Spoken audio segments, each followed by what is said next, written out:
There is no doubting the styling. The car, it looks contemporary and you cannot mistake it for anything other than a Honda City. The rear styling deserves special mention. It's really tight. Design, it's overall neutral and universally appealing.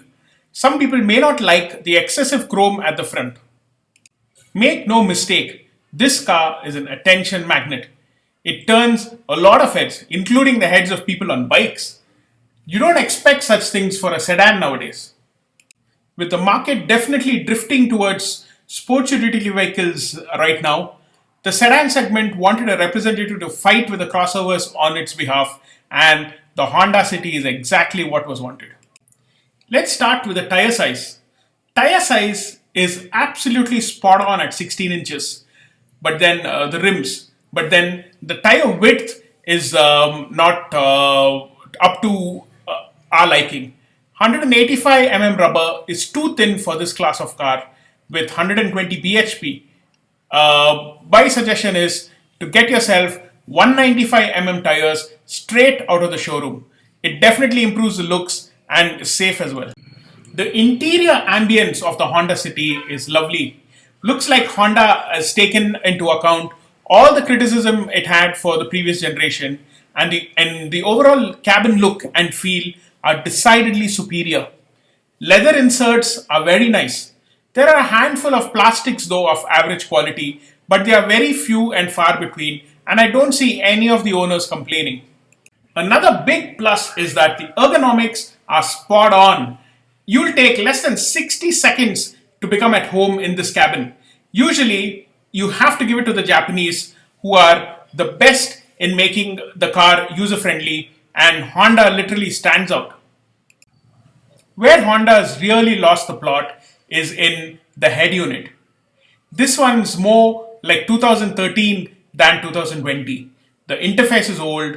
The reversing camera display is of low resolution. Sound quality is not above average for a car costing more than 17 lakhs on road.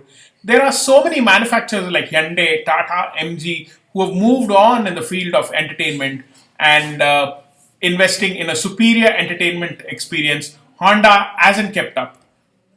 However, the cabin is extremely spacious. There's a lot of glass area, and the light colors make the cabin very airy. All-round visibility is excellent for the driver. The steering also is tiltable and telescopic, which is extremely welcome. But finding your perfect driving position is going to be a bit of a hassle since the tilt angles and the telescopic angles are not that generous. The driver's seat has fantastic lower back support. And mentioning the spacious cabin again, there's excellent space and the rear passengers will be a happy lot. Low seating, however, makes getting in and getting out of the car for senior citizens a little dodgy. Crossovers have a distinct advantage here. You're never going to be looking for storage and cubby holes if you're driving the car.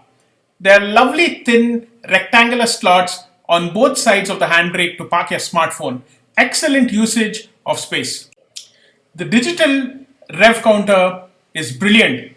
There's a lot of data that can be shown within, but what most of them like is its simple and clean look, showing just the route Rev Counter with nothing inside.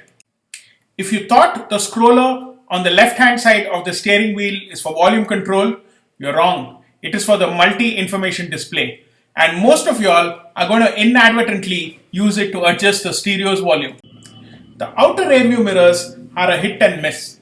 The placement on the door reduces the A-pillar's blind spots, but then the downside is they are a little narrow, and you're going to feel this on wide city roads and especially on highways. The Aircon is brilliant, and cost cutting is a thing of the past because all four windows get auto up and down function. The armrest is a tad short. In its current position, only tall drivers will find it useful. Honda could have either made it longer or could have made it adjustable. The boot is very practical for its size, and going on holidays is a breeze now. Hondas have always known to be having jewels of engines, and this one's no exception. The 1.5 liter petrol engine in this car is absolutely fantastic. It's delicious, and it is a new benchmark for naturally aspirated petrol engines in India. No matter what the engine size, you're really going to enjoy revving it. 7,000 RPM is just around the corner for this engine, and it's going to take a lot to stop you from revving this engine to 7,000 RPM every time you have an opportunity. The VTEC kicks in from 5,000 RPM all the way to 7,000 RPM, and that's going to put a big grin on your face every time you floor the accelerator. Acceleration is pretty brisk, and all you need is second gear to hit 100 kilometers per hour. The gears are brilliantly placed, and you only need second gear to clear any speed breaker without any fuss. And in the city, second and third gear are going to be your only choice. The 1.5 liter petrol is silky smooth as it moves all the way to 7,000 RPM, and it sounds awesome at high revs. It's a very addictive soundtrack, and it would do justice to get a free flow exhaust for this car. One problem that was noticed is with the Rev Limiter. Whenever the Honda hits 7,000 RPM, the fuel would get cut off and then resume again once it hits 6,500 RPM. So this one makes the car very jerky and takes away from the driving experience. This one looks like it's a bug and Honda can easily fix it. The gearbox is very impressive. Gear shift quality is smooth and slick, and the manual transmission is a real joy to use. What's more, the clutch pedal is also a nice short throw unit, and as far as manual transmissions go, this combination is as good as it gets. The diesel unit is the same old one and noisy, and it wouldn't find many takers unless they offer it with the continuously variable transmission. The steering is a joy to hold and use. It's super quick and responsive, perhaps the quickest to react in the segment. Insulation, though, is an area where Honda can make some improvement. Anything above 120 kilometers and you can hear road noise in the cabin. And there's no insulation in the rear well. Only the front has it, but still bits.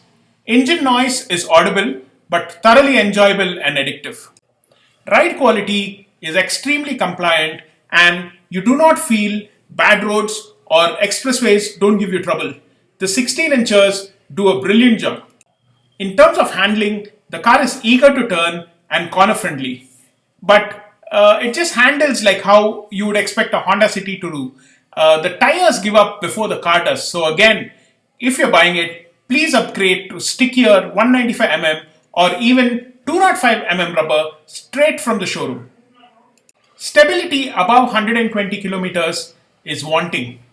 Straight line stability is fair, but there's a lot of nervousness on undulating sections of the expressway or highway roads, and there's a lot of floaty feeling and bouncy vertical movement, which is unsettling.